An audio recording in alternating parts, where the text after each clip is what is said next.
Hey everybody, it's Jay, and as promised from my earlier preview video of this, my first impressions, this is going to be a fuller range review of the Razer AMG UH-1 and the Micro 3X magnifier that I bought to go along with it.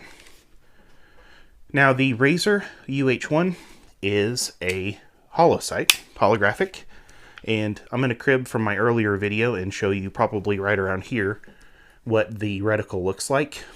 As a holographic reticle, it is kind of pixelated. When I was shooting it at range, the pixelation on the center dot did, I'm not going to say impact my ability to get on target, but it was a little bit distracting. Some people have complained about it. Like if you read the reviews, there are a few user reviews that say it's so pixelated it's completely unusable for them. I didn't have that issue at all. Like I said, it was more of a mild distraction than anything else.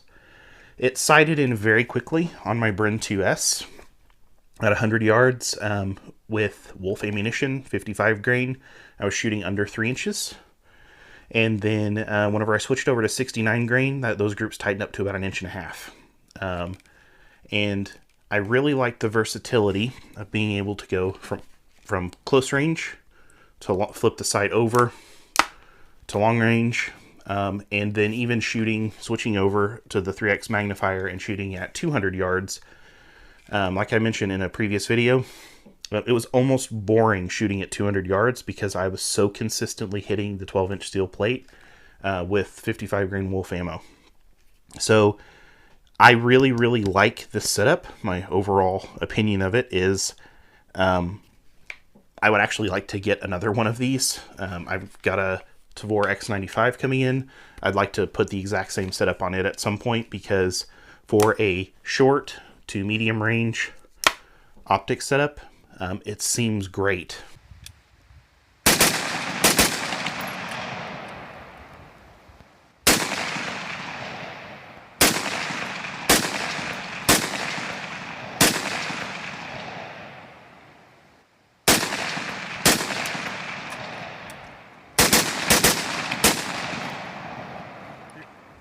The brightness settings, there are fewer brightness settings overall on the UH-1, and I'll put that at the bottom of the video right now because I don't have that information in front of me on what that is, than there are on the EOTech 512.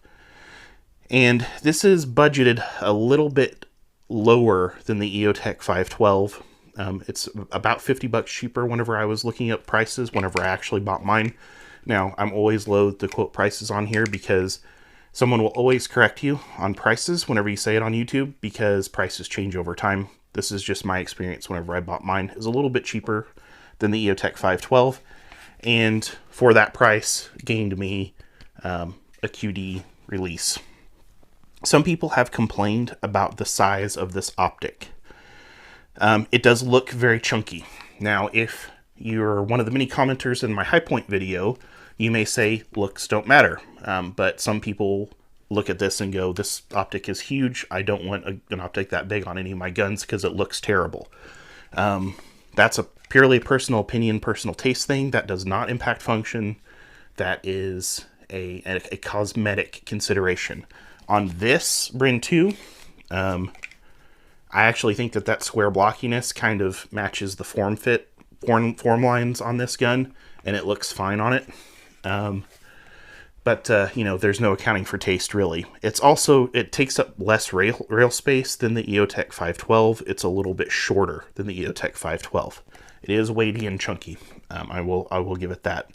One other feature on this that is proprietary to this optic is a feature where it completely blocks transmission to the front of light transmission to the front of the optic. So you can see in my preview video, if you want to see a live demonstration, I turn the optic on, facing it through the eyepiece, then flip it around, and you cannot see any light through the front of the optic. And they say that is a proprietary technology to the Vortex UH-1, and it's pretty cool. I had my doubts, even turned it up to maximum brightness. You could not see any light through the front of this in a pitch black room. So I thought that was pretty neat as well.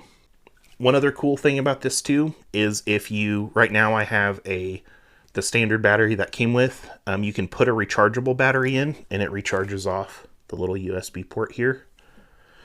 Again, I don't remember off the top of my head what the battery life is, but I'll put that again at the bottom of the video right now so you can see that. Is this an optic that you need to go chuck all of your EOTechs in the garbage and buy one? Only if they're broken, I guess. Otherwise, no, I would say no. I don't think it's anything revolutionary from a holographic sight standpoint, but I think for what the prices were on these, again, whenever I bought mine, being priced competitively with an EOTech 512, I think it's a pretty good value, and I think it's just a good alternative if you don't, for whatever reason, want to get an EOTech. And I've been really pleased with the sight overall. I think it's cool. I haven't had any technical or functional issues at all with it. It's extremely fast on target at close range. The 3x sight has decent eye relief. So I realized after I finished editing this that I didn't really talk about the magnifier much at all. The magnifier is good. It seems totally good. The light transmission is very acceptable. It seemed nice, bright, and clear. The only real hang-up, of course, is that when you use a magnifier with another optic, the reticle is suddenly going to be magnified as well as any image beyond it. So you end up sometimes losing some image quality on the reticle, and with the pixelation of this Holosight, it makes that pixelation a lot more noticeable. But I really didn't notice any difference between shooting it and any of my other magnified prismatics. So yeah, I don't really have anything bad at all to say about the little 3x micro magnifier for this particular setup. So it made me feel like a red dot magnifier combination is actually pretty viable. And I didn't seem to have any issues hitting targets at medium range with it. So yeah, it's a cool optic overall. Checking, again, this may be different by the time you watch this. I was checking to see if any more are available, because again, I was looking to get the exact same setup for an X95. And Optics Planet had it listed as being out of production, discontinued out of production. Vortex still has it listed in their catalog on their website. I've read some other people say that it's not out of production, it's just allocated, and more should be coming in. I can't speak to that with any certainty because I don't work for Vortex. But so that may be something, if you see this video and are interested in it, that you might encounter when you go try to find one. I was able to find some, though, out there that you could actually buy. So like I said, it is pixelated. It's a holographic sight. It's not blurry per se, but it's something that you'll notice, especially if you have an astigmatism and are not wearing your glasses. It's going to be especially bad.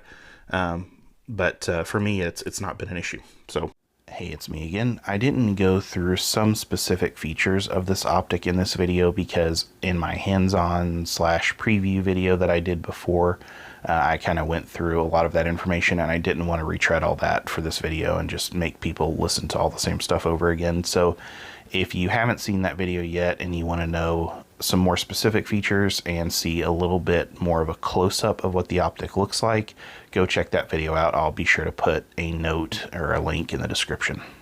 Yeah, if you like the video, please click like. Be sure to go subscribe to us if you haven't already, and check out the link to our Patreon page if you're interested in helping support us. This is Jay, and I will see you again soon next time.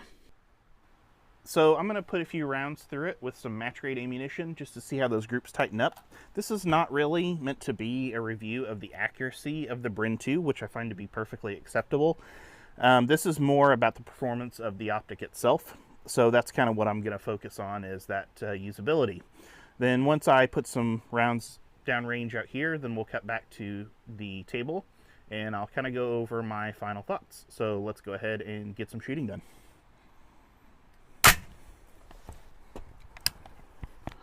So you'll notice the eye relief is a little bit short, but not as bad as it could be on some other optics and magnifiers. So check the mic position here.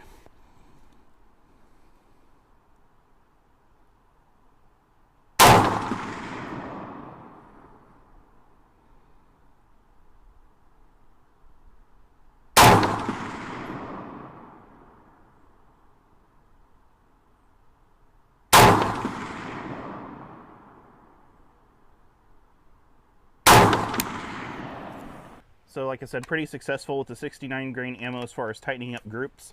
But just for giggles, I'm going to switch back over to the 55 grain Tula and switch over to the 200 yard plate. That's a 12-inch steel plate, and see if I can hit anything there.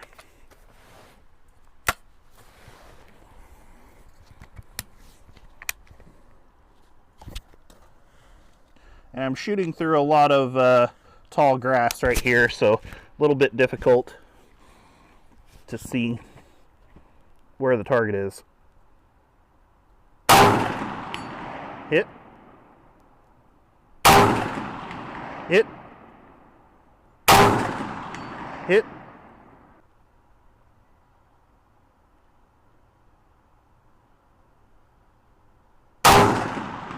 Hit.